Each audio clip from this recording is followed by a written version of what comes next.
Ito po si Africa Parenting Station.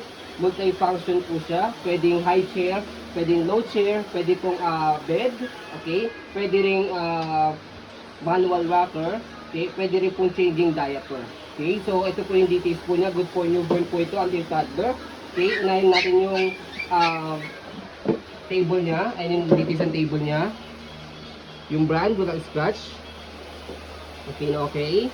So pagka ina-adjust po siya o tatanggalin po itong table, meron po ditong pinipress. Pakita ko po sa inyo. Ito, pipress nyo po itong button and then ito po, ipupull nyo lang po siya. Okay.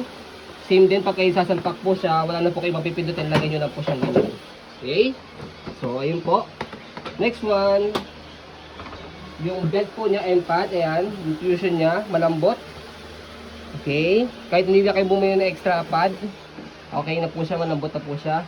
5 harness, safe na safe si baby, wala po siyang putol. Ayan. Okay. So lightly used po ito. Okay, need wash po siya and then sanitize para po pag ginamit ni baby, safe na safe po siya. Okay? So dito po yung details po niya sa likod kapag gusto niyo pong semi-recline or higa, ito.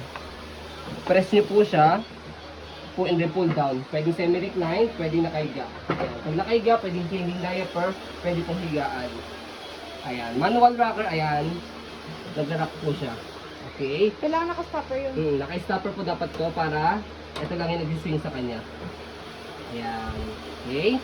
And then, ang purpose po nito, lock po siya. Ayan, lock. Okay? Para kahit ibaba mo siya, hindi siya mababa. Okay? Next one, ito po ang purpose po nito para pag sa swing. Okay? Sa swing po siya.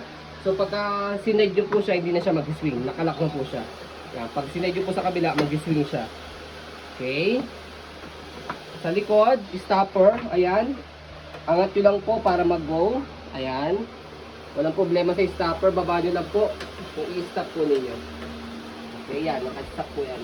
Nakalock po. Gulong, wala pong problema. Okay. Body frame. Okay na okay yung body frame. Sa likod. Ayan. Okay, sa gilid, okay din po siya. Okay na okay po yung body frame po nito. Pwede po sa mga masiselan po. Footrest, ayan, na-adjust po ito. Pwede nyo po pasok sa loob.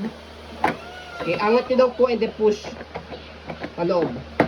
Okay, pag hindi nyo po gagamitin. Pag gagamitin nyo po, push nyo lang po siya. Okay? So, dito naman po siya sa gilid. Kapag ilo-low chair po siya, depende po sa inyo kung ano level. May button po dito, left and right. Press nyo lang po yan, and then baba.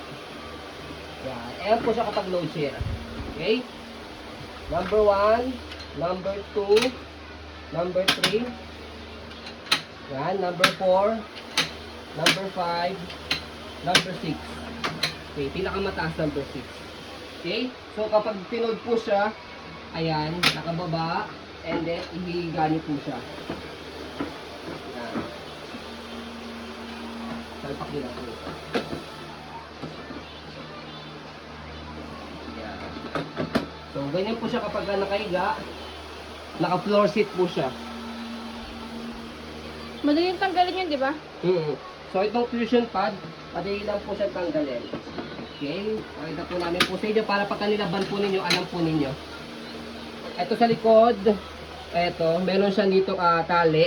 Nilalagay po dito, tanggalin nyo lang po yan. And then, matatanggal nyo na po itong fusion po niya, o yung pad. Okay, washable po siya, kaya madali lang po. And then, yung body frame po niya, punas lang naman po yan and sanitize. Okay? Wala naman siyang stain. Wala Kaya, siyang stain, hindi siya Hindi siya naninilaw. pangit tingnan. Yes. So, maganda po ito, manage your expectation as pre-love. Okay. Yeah. So, yun, as you can see, very details po kami mag-video kasi ang shop policy po namin, no refund, no exchange po. So, yun po. Maraming salamat po and God bless.